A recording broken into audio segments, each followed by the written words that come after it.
مالك بن دينار مر برجل حداد يمسك الحديد المحمي بالنار كما يمسك أحدنا الدينار والدرهم، فبيقول له: ما قصتك؟ قصتك ايه؟ احنا النهارده ايه؟ واسمع كلام الصحابة والتابعين ايه.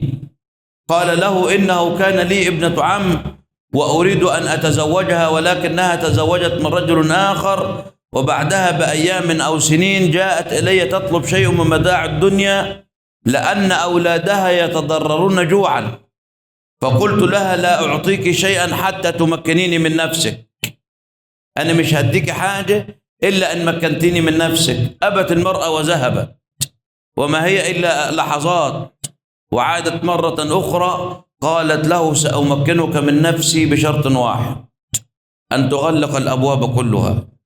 شوف احنا النهاردة تفكيرنا لحد فين وهم تفكيرهم فين، ولفظ الجلالة لما ذكر انتفض الإنسان.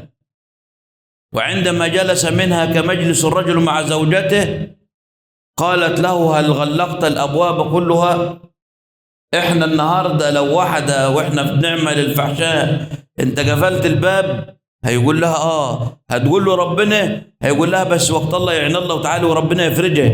احنا بعض منا بيعمل ويقول لك، وفي بعض منا متسترين بأمر الدين، وفي بعض منا متسترين في الصدقة، وفي بعض منا متسترين في الزكاة، ولكن قالت له: هل غلقت الأبواب كلها؟